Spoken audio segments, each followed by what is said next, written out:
기도하겠습니다.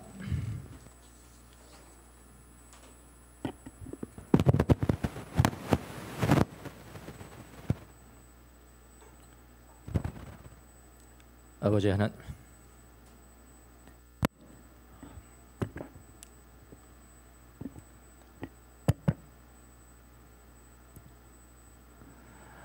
사랑의 주님, 우리 영혼이 깨어나도록 은혜를 베풀어 주옵소서.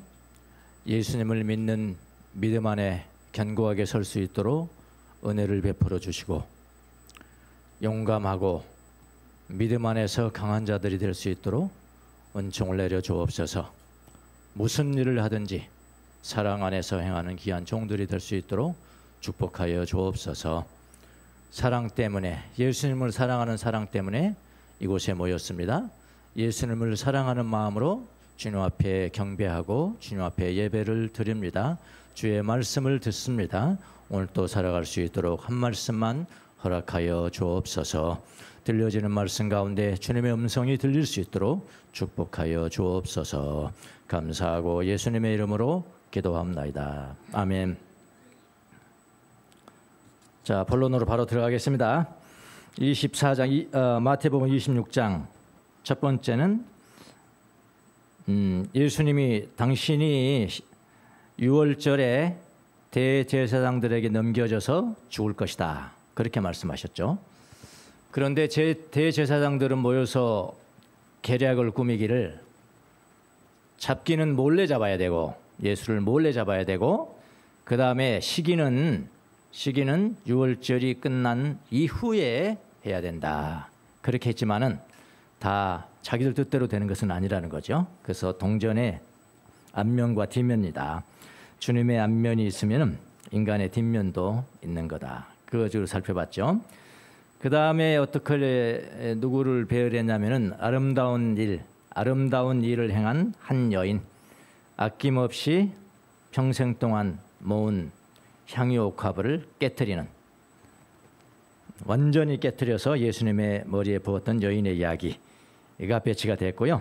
그 다음에 오늘 우리가 보는 이야기가 배치가 돼 있어요. 유다의 이야기가 이렇게 배치가 돼 있습니다. 그러니까 향유옥합을 깨트려서 주님의 머리에 부었던 한 여인과, 주님을 그 당시 노예 한 사람 가격이 얼마였냐면은 25달러였습니다. 계산해 보니까 은돈 30냥이라는 것은 사람 하나 파는 거예요. 가장 가치가 없는, 그러니까 노예를 파는 데 가격인데, 그게 그 당시 가격이 25달러. 그러니까 25달러에 예수님을 팔아넘긴 유다의 이야기. 완전 대조가 됩니까? 예. 평생 모은 1년치 임금에 해당하는 정도의 향유옥합을 예수님을 위해서 소비해버린 이야기. 그 다음에 바로 대비해서 올려놓은 게 뭐냐면은 단돈 25불에 예수님을 팔아넘긴 유다의 이야기. 대비가 이렇게 되는 거죠. 예. 한번 보세요. 공식적으로 한 여인은 공식적으로 예수님과는 관계없어요. 12제자를 공식적인 제자들이라고 한다면은 그 사람은 그렇게 이름 붙여줄 수도 없어요. 그냥. 예. 공식적으로 예수님과 아무런 관계가 없지만은 예수님을 위해서 전 재산을 사랑으로 헌신한 한 여인과, 그 다음에 공식적으로 12제자예요. 유다는, 맞죠? 공식적으로 12제자야.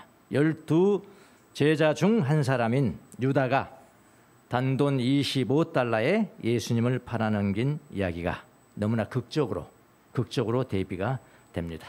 예, 마태는 다 이것까지 생각하면서 배치를 한 거예요.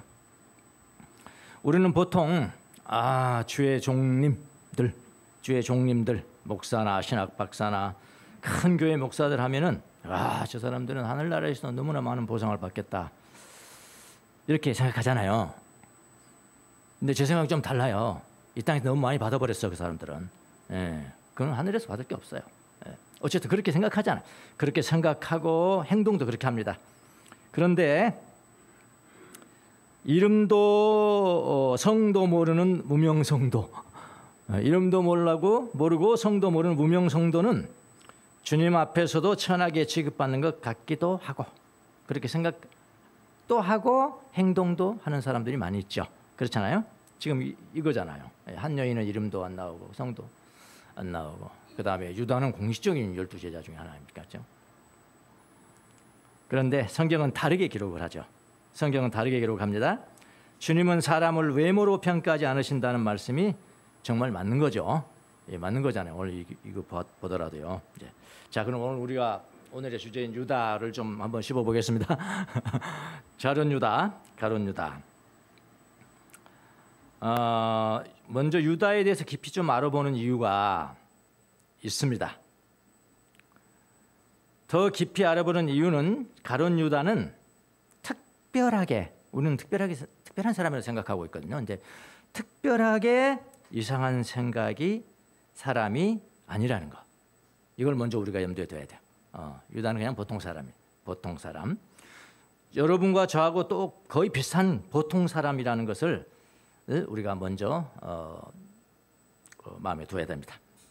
그래서 이 말은 뭐냐면은 우리 중에서도 유다 같은 사람들이 부지기수로 있다는 것을 인정을 하셔야 된다 이 말이야. 예, 그래야 성경 읽는 태도잖아요. 예, 가룟 유다 이 나쁜 어떻게 25불에 예수님을 팔을까? 나는 절대로 이렇게 안 돼. 그렇게 하지 마시라는 얘기예요. 그러니까 유다가 보통 사람이라니까. 보통 사람이래. 그 교훈을 얻으려면 성경 교훈을 얻으려면 자, 유다의 이름은 원래 이스케리옷 유다입니다. 이스케리옷 유다. 예, 이스케리옷은 이시는 사람이거든요. 캐리옷에서 온 사람 이렇게 하시면 돼요. 캐리옷에서 온 사람. 그러니까 신약 성경에서 보면은 예수님의 12제자 중 하나예요. 여러분도 아시다시피. 그런데 예수님을 배반한 인물로 가장 잘 알려져 있습니다.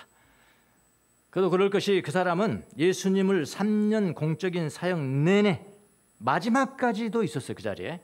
마지막까지도 예수님을 기다렸어요. 그렇잖아요. 성만찬까지 했잖아요. 발까지 씻었을까요? 발도 씻었죠. 유다의 발을 씻었어요. 끝까지 기다렸어요. 끝까지 기다리는 마음은 다음 주에 나오죠. 예수님. 어쨌든 3년 내내 예수님 공적 사역 내내 함께 했지만은 마지막 순간에 예수님을 대제사장들에게 넘겨주는 결정적 역할을 한 사람이 유다죠. 그래서 위선적이고요. 좀 탐욕이 있고요. 돈에 대한 탐욕이 있어요. 회개에 실패했죠. 후회는 했죠. 회개는 실패를 한 상징적인 인물이 되었습니다. 자, 그러니까 이 유다는 캐리옷이 어디냐면은 그러니까 유대를 3분등분 한다면 제일 밑에는 유대 지방 유대. 그 다음에 사마리아, 중간에 사마리아. 제일 위에는 뭘까요? 갈릴리. 예수님의 제자들이 가장 많이 나온 데가 어딜까요? 갈릴리죠. 거기서 사역하셨으니까 12명 중에 11명이 갈릴리 출신이에요. 11명. 근데 단 유일한 한 명이 있어.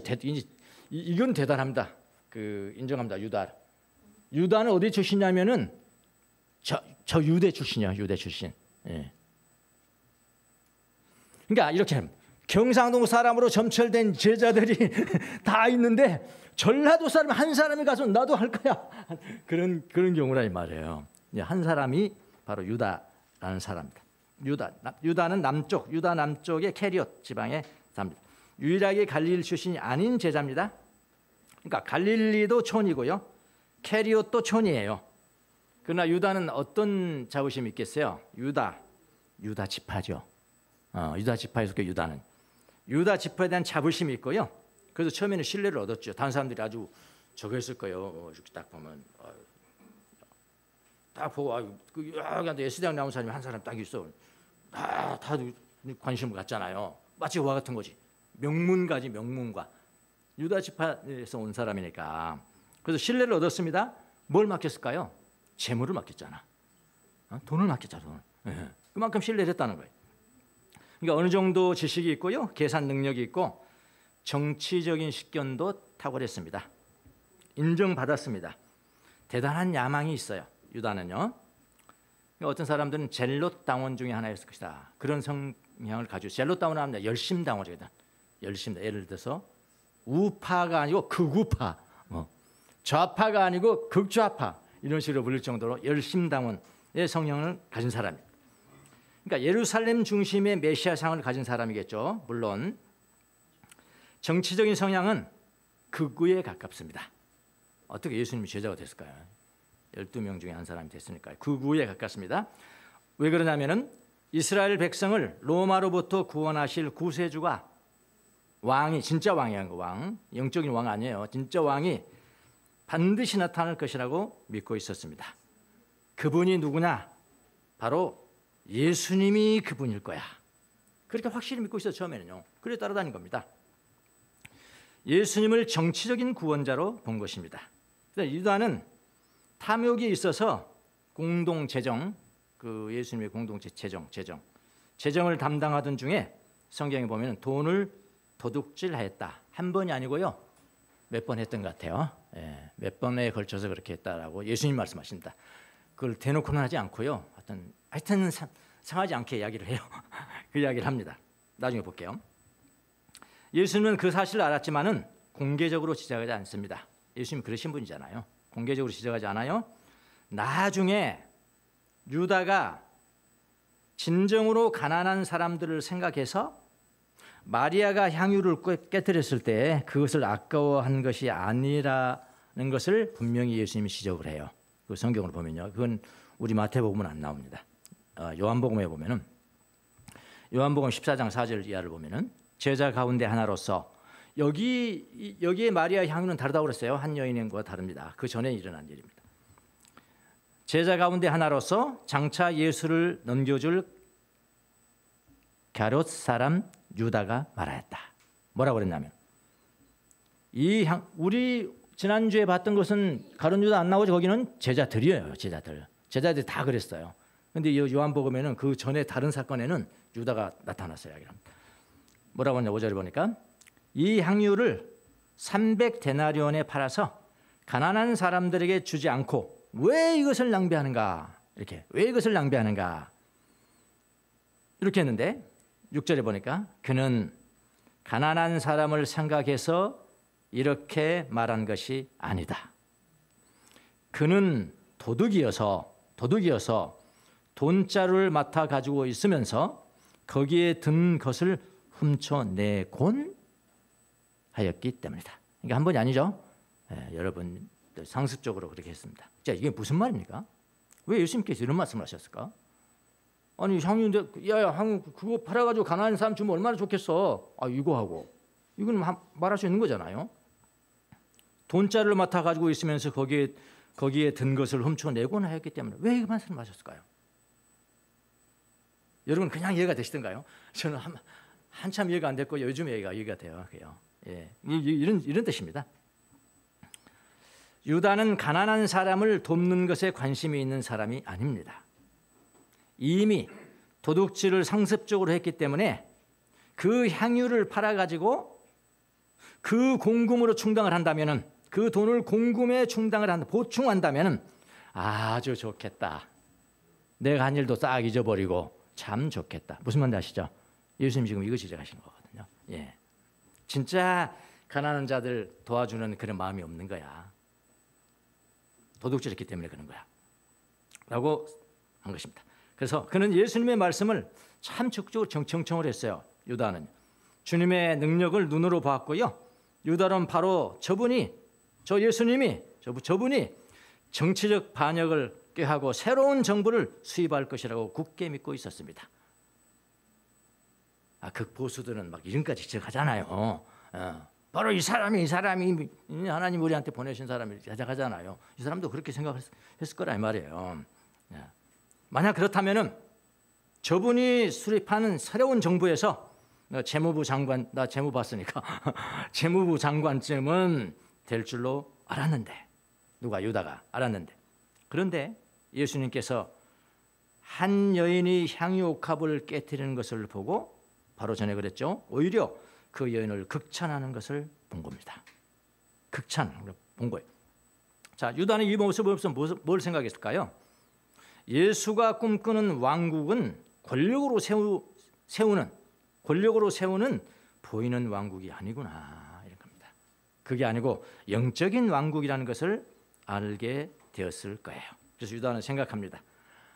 저 양반 계속 따르게 되면은 자신의 욕망을 물 건너 가겠다라고 생각을 합니다. 그때 유다는 예수님을 배반하고 종교 지도자들에게 예수를 넘기고 돈을 받기로 마음을 먹습니다. 대제사장들이 예수를 넘기겠다는 유다의 제의를 받은 후에요, 상황은 급속하게 들어갑니다. 급속하게 돌아. 원래 제사장들은 그건 뭐 아주 명절 다 끝나고 난 다음에 아주 편안할 때 뭐 원래 싹 없애려고 그랬는데 갑자기 이 사람이 나타나가지고 내가 예수 찍어줄게 하니까 갑자기 돌아가는 거죠. 갑자기 아주 급하게 돌아가는 거죠. 그리고 유다는 그때 바로 세 가지 행동을 해요. 대제사장을 만난 다음에 세 가지 행동을 하는데요. 첫 번째는 뭐냐면은 의도적으로 단호하게 대제사장들을 찾아갑니다. 14절에 나왔죠. 우리가 읽었죠. 14절. 두 번째, 은돈 30냥에 예수님을 팔아넘기는 협정을 합니다. 15절. 세 번째는요, 유다는 예수를 넘겨줄 가장 좋은 기회가 언제일까를 잡으려고 갈망합니다. 갈망이라는 단어를 쓰는 게 좋아요. 여기는 그렇게 쓰진 않았지만요. 16절이 그겁니다. 그런데 유다가 이런 행위를 하기 전에요, 유다의 내면에 무슨 일이 있었는지를 마태복음은 나와 있지 않지만은 다른 성경에 영적인 힌트를 주고 있어요. 다른 성경도 실리니까요. 예. 다시 요한복음 봅니다. 요한복음 13장 2절. 저녁을 먹을 때 마귀가 사탄이 이미 시몬의 아들인 가룟 사람 유다의 마음속에 예수를 팔아넘길 생각을 집어넣었다. 그렇게 영적인 힌트를 우리에게 줍니다. 자, 그러니까 유다는 예수님 팔라고 행동하는 아주 중요한 행동이 세 가지가 있었는데, 여기 보면 14, 15, 16 있었는데 그 전에 무슨 일이 있다고요? 마귀가 예수님 팔 생각을 넣어줬다. 그렇게 했단 말이에요. 그럼 마귀에 잡혔다는 거죠. 사단에게 잡혔다는 거죠. 그러면 사단에게 잡혔으면 이상한 사람 돼야 되는 거 아닙니까? 이상한 사람 돼야 되잖아요. 우리가 어떻게 저런 일을 하냐 이렇게 하는데 아니에요. 가만 보면 우리가 다 할 수 있는 일을 해요. 그런데 그 이면에는 누구 때문에 그랬다고요? 마귀 때문에 그랬다니까요. 그러니까 저는 마귀에게 저기 잡혀가지고 저렇게 한 거야. 나는 달라. 그러면은 이 성경을 잘못 보는 거란 말이에요. 그래서 보통 사람이에요. 유다는 보통 사람입니다. 자, 그러면 유다가 예수를 배반하기 전에 무슨 일이 일어났습니까? 마귀가 벌써 유다의 마음 속에 예수를 팔아넘길 생각을 집어넣었다는 것입니다. 생각을 먼저 주관하죠. 그런데 이것은 우리가 눈으로 볼 수 없는 초자연적인 영역입니다. 마귀 볼 수 있어요? 못 보잖아요. 우리는 초자연적인 거예요. 이거는. 그런데 이것은 우리가 볼 수 없는 영역이고 초자연 영역에서 이미 그런 일이 발생했다는 것을 알려준다는 말이에요. 영적으로 지금 봐라, 성경을 볼 때라는 것. 마귀가 유다의 마음속에 예수를 팔아넘길 생각을 집어넣었다는 거예요. 그래서 아무도 눈으로 볼 수 없는 장면입니다. 만약 마귀의 역사를 볼 수 있다면은, 만약에 우리가 알 수 있다면은 마귀를 보면서 우리가 알 수 있는 것이 아니고요, 겉으로 유다가 행하는 행동으로나마 볼 수 있을 거예요. 무슨 말이시겠죠? 그럼 마귀가 마귀가 유다에 딱 들어가니까 유다가 그때부터 마귀에 취해가지고 자기 해롱을 하고 이상한 거 하고 막 이렇게 했으면 참 쉬울 건데, 우리가 분별하기가 쉽잖아요. 마귀네 저거. 마귀가 저거네 마귀 들어갔네. 쉬울 건데. 그런데 그게 아니란 말이야. 예, 그게 아니란 말이야. 유다의 행동이 그게 아니란 말이에요. 한번 잘 따라와 보세요. 그러니까 겉으로 유다가 행하는 행동으로나마 볼 수 있을 것인데, 그런데 마귀가 넣어준 악한 생각을 가지고 행동하는 유다의 행동을 보면 아주 특이한 행동이 있는 것이 아닙니다. 아주 그냥 보통 사람이라면은 나도 저랬을 것 같아. 그냥 보통 사람이라면은 행할 수 있는 행동을 하고 있는 것이에요. 마귀의 영향 하에 있는 유다는 보통 사람입니다. 자, 여기에 오늘 바로 이 점을 강조하면서요, 이 점을 강조하면서 우리 보통 사람들도, 여러분과 저도 보통 사람들도 마귀가 넣어준 악한 생각을 가지고 마귀 짓을 얼마든지 할 수 있다는 것을, 그 점을 강조하려고 하는 것입니다. 이해가 되시죠? 메인 아이디어가 뭔지. 뿔 달린 사람들의 행동이 아닙니다. 사단 걸린 사람이 뿔 달린 거 아니에요. 뿔 달린 거 아니고 사형을 당해서 싼 악한 행동을 한 것도 아닙니다. 그거 아니에요. 아주 엄청난 기이한 행동을 막 해요. 거품을 부고 막 이런 식으로 그런 행동을 한 것이 아니에요. 그냥 보통 사람의 행동입니다. 자, 첫 번째 행동을 한번 보겠습니다. 첫 번째 행동. 예수님을 넘겨주기 위해서 누구를 찾아가요? 예수님이 제자인데 누구를 찾아갑니까? 대제사장 찾아갑니다. 제사장도 하나님 제자죠. 사실 크게 보면은.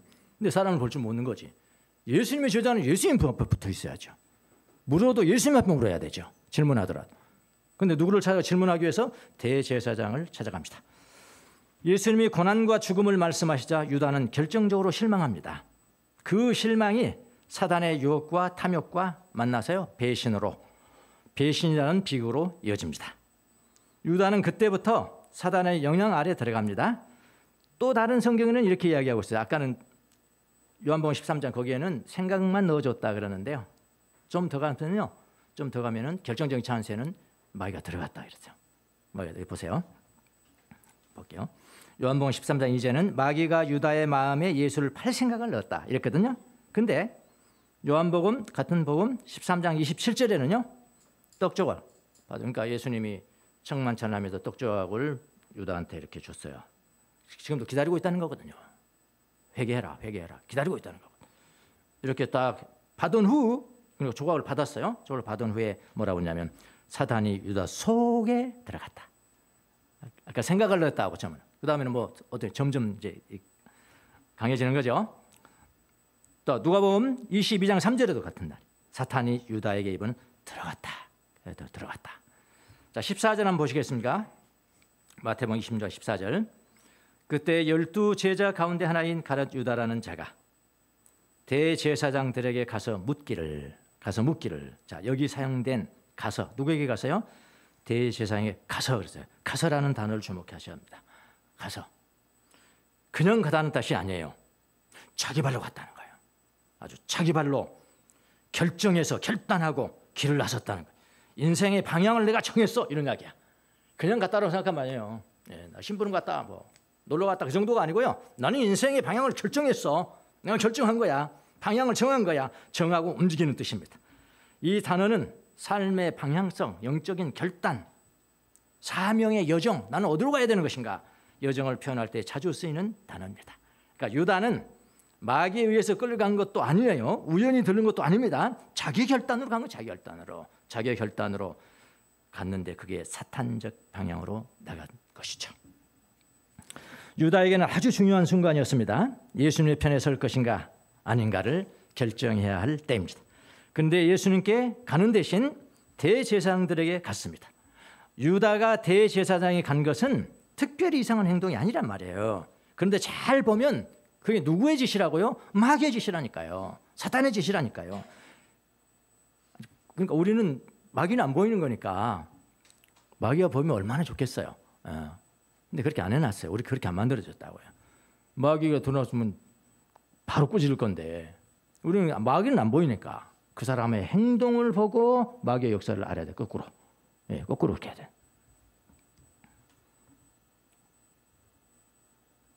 특별히 이상한 행동이 아닙니다. 그런데 자주 가만히 보면은 그게 마귀 짓이거든요. 여러분한테 한 이야기가 지금 이거요. 나한테도 한 이야기 마찬가지예요. 똑같은 모든 사람, 보통 사람. 예수님의 제자가 예수님께 묻지 않고 예수님을 대적하는 사람들에게 묻기 위해서 나갔다? 그렇잖아요. 마귀 짓이잖아요. 마귀 짓. 이것은 사단의 정교한 유혹입니다. 대제사장은 하나님의 대리자여 백성을 인도하는 영적 지도자들이에요. 하지만 지금은 예수님을 죽이려는 음모의 핵심이잖아요. 음모의 핵심이에요. 유다는 지금 하나님의 뜻을 묻기 위해서 가는 것이 아닙니다. 자기가 결정을 해놓고 그 결정을 도와줄 사람들을 찾아간 거죠. 이게 사단이 시킨 거예요. 오늘날도요, 내가 원하는 답을 주는 사람만을 찾아다니는 사람들이 많아요. 우리 신앙인들. 저도 그게 근질근질해요. 아, 이거 결단한데, 이렇게 내가 정했는데, 이건 넌 누구한테 하자. 이거 내 편이 누구야? 자기 편 찾아가는 거. 이거 말해주라 이거예요. 말해주라 이거예요. 하나님의 뜻보다는 내 뜻을 정당화해 줄 대상에게 묻는 사람들이 많습니다. 이것이 유다의 모습이에요. 유다는 사탄에게 영적으로 틈을 내줬고 탐욕과 실망을 통해서 악한 영향을 받아 예수님을 배반했다는 겁니다. 악한 영의 역사는 눈에 띄지 않게요. 역사하지만 치명적입니다. 조심하셔야 됩니다. 소리 지르고 쓰러지고 거품 물고 그런 거 아닙니다. 사단의 계략은 가장 논리적이에요. 가장 논리적이고 아주 실용적이고요. 뭐 실용주의 하잖아요. 아주 실용적이고 그 다음에 계산적이에요. 계산적. 어디 것이 이익일까? 사람은 그거는 좋아하잖아요. 이성적으로 계산하기는 좋아하잖아요. 아, 이건 내가 이건데 요거지 요거 그래 그거야 그거 그렇게 하게.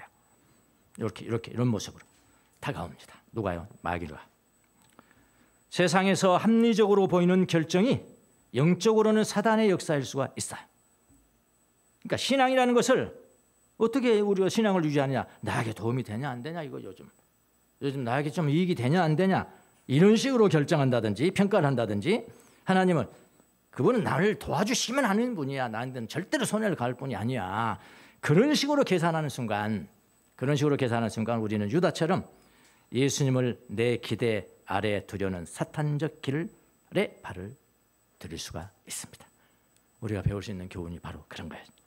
첫 번째 행동. 두 번째 행동은 뭡니까? 15절. 은산심립에 예수님을 팔기로 결정하다. 이게 유다 행동이잖아요. 내가 예수를 너희에게 넘겨주리니 얼마나 주려느냐 하니 그들이 은 30을 달아주었다.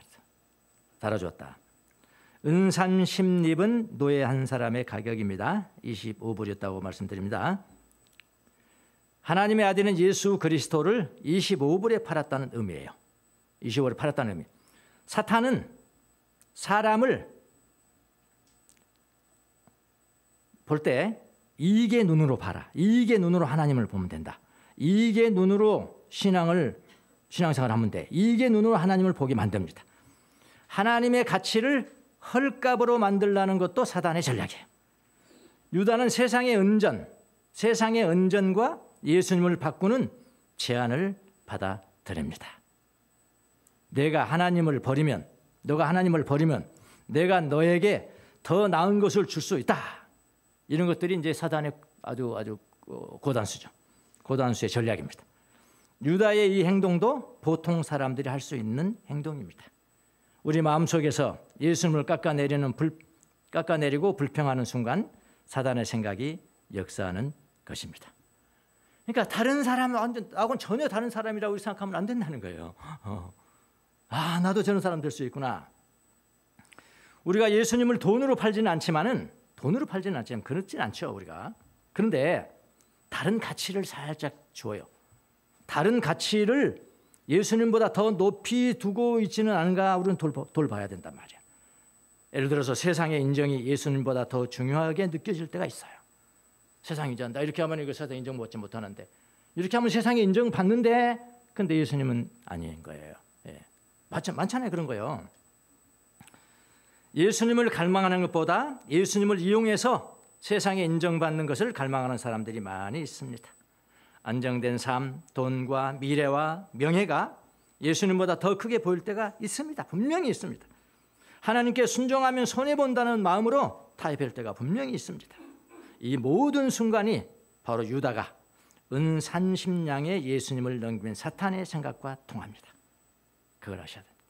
사탄은 예수님을 팔라고 우리를 직접 설득하지 않습니다. 그렇게 할 사람도 없고요. 그 대신 다른 가치를 더 귀하게 여기게 만들죠. 다른 가치를. 하나님의 말씀을 내려놓고 내 이익을 선택하게 만드는 거죠. 유다도 그 정도 있다면 나도 그렇게 할 수 있어요. 그 순간 우리는 은산심량에 예수님을 헐값에 내어주는 사람이 되는 거다. 나도 그렇게 될 수 있다. 예, 그런 겁니다. 이게 두 번째 행동이었습니다. 세 번째 행동 마지막으로 사단은 어떻게 하냐면은 방향을 살짝 틀려요. 살짝만 틀어요. 그래서 방향을 살짝 틀어서 잘못된 어떤 추구, 갈망, 잘못된 갈망을 하도록 그렇게 만듭니다. 16절에 보시겠습니다. 그때부터 유다는 예수를 넘겨주려고 기회를 노리고 있었다 그랬거든요. 기회를 노린다는 게 이 여기 사용되는 헬라어가 제테오예요. 제테오. 구하라, 찾으라, 뭐 두드리라 하잖아요. 이게 제테오예요. 구하라. 미완료니까 계속 찾기만 하는 거죠. 지속적이고 반복적으로 추구한다는 뜻입니다. 성경에 아주 자주 나오는 단어입니다. 이 제테오라는 게. 긍정적인 예가 오히려 더 많죠. 사실은요. 마태복음 6장 33절 너희는 먼저 그 나라와 그 의를 구하라 할 때도 이 단어거든요. 구하라. 누가복음 19장 10절 인자는 잃어버린 찾았다. 잃어버린 것을 찾아서 제테오예요. 제테오. 예. 구원하러 왔다. 여기에 이제 제테오는 신적인 하나님 같은 그런 갈망이죠. 순수한 열정이고요. 영적인 추구고 그걸 나타냅니다. 이건 긍정적인 거죠. 긍정적이 훨씬 많아. 부정적인 것도 있단 말이에요. 요한복음 5장 18절 같은 경우 유대인들이 예수를 죽이려고 찾았다. 잘못된 추구죠. 마태복음 오늘 우리 말씀 26장 16절 유다가 예수를 넘길 기회를 노렸다. 이게 제테오예요. 같은 단어지만 어떤 목적을 가지고 찾느냐에 따라서 선한 것이 되고 악한 것이 되기도 합니다. 근데 유다의 추구는 뭐예요? 유다의 추구는 왜곡된 추구잖아요. 사단적인 동기의 표현이죠. 어떻게 보면은 유다는 겉으로 보면은 기회를 찾는 자였지만은 그가 찾은 것은 자신의 기대를 채우지 못한 예수님을 제거할 기회잖아요. 예. 그가 추구하는 것은 하나님이 아닌 겁니다. 자신의 뜻과 실망에서 시작된 그런 갈망이었어요. 사단은 왜곡된 어떤 갈망을 갖게 살짝 튼 거죠, 사실. 그 갈망이 있었는데 그러면 살짝 튼 거라. 그걸 부추긴 게 사단입니다.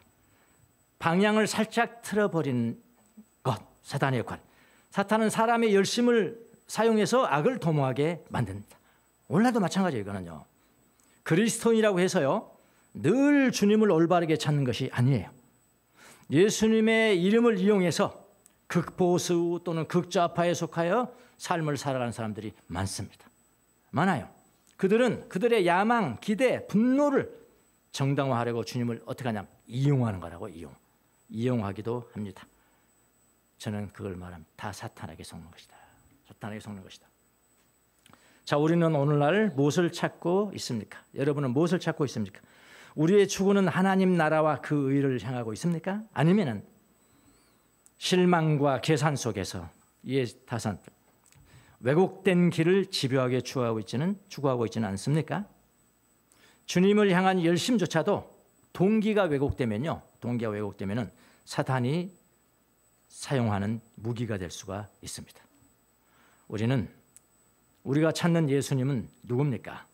우리의 열심은 주님의 십자가를 향한 것입니까? 아니면 자기 기대를 이루기 위한 수단으로 전락한 것입니까? 아주 조금 틀어진 거라고, 조금. 그래서 어떤 시인은 이런 것들 뭐라고 표현했냐면은 작은 배신. 그래서 작은 배신들. 우리가 정말로 중요해야 될 것은 큰 배신 아니다. 큰 배신 없다, 그리스도인들은. 정말 그리스도인들이 중요할 것은 정말 보이지 않는 살짝 드러났으니까요. 무슨 배신? 작은 배신들. 요거를 조심해야 된다. 작은 배신들이라고 했습니다. 조심해야 됩니다. 우리 중 누구도 유다 같은 사람이 될 수가 있습니다. 모든 것을 묻기 위해서 우리는 주님께로 가야 합니다. 주님 위의 것으로 가면 안 돼요. 주님은 우리에게 가장 큰 가치예요. 어떤 가치를 우리에게 준다 하더라도 예수님보다 더 큰 가치는 없습니다. 우리가 추구해야 될 분은 오직 그리스도세요. 그분 자신이에요. 살짝 뒤틀려진 작은 배신도 안 됩니다. 그분만을 추구하셔야 됩니다. 시아나 보고 나가셨습니다.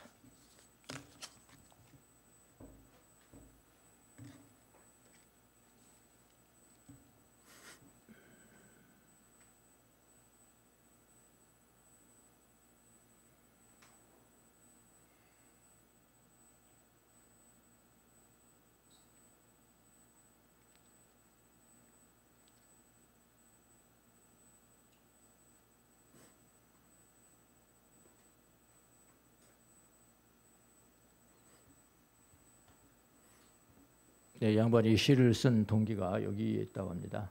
사랑하는 이의 눈을 마주치며 묻는 듯 아닌 듯 던진 그 말 한마디에 속에 배신. 여기 이제 가룟 유다를 생각합니다. 예수님 잔을 이렇게 받고 할 때 그때 다 하잖아. 예수님 다른 것처럼 하잖아요. 살짝 틀어져 있죠. 자, 그거를 보면서 이것을 좀 했다 합니다. 시인이. 기도하겠습니다. 가룟 유다 3년 동안 예수님의 공식적인 제자 12제자로 예수님의 말씀을 듣고 예수님의 능력을 행하고 예수님의 능력 기적을 행하는 모든 것을 보고 따라다녔던 유다. 단돈 25불에 예수님을 팔아넘기는 그런 일을 한 것을 보았을 때 우리는 특별한 사람이라고만 생각했습니다. 나하고는 전혀 다른 그런 부류라고만 생각했습니다. 그러나 오늘 말씀을 통해서 가룟 유다도 보통 사람이다 하는 것을 우리 마음에 품고 갑니다. 가룟 유다처럼 작은 배신들을 밥 먹듯이 하는 그런 삶에서 벗어나서 오직 주님께만 영적인 지식을 취득하기 위해서 주님께만 대화하고 주님보다 가치가 더 큰 존재는 없고 우리가 구하는 것은 오직 우리 주 예수 그리스도의 사랑과 의라는 것. 이것을 우리의 삶 가운데 처음부터 끝까지 실천하는 귀한 성도들이 다 될 수 있도록 은총을 내려 주시옵소서. 감사하고 예수님의 이름으로 기도합니다.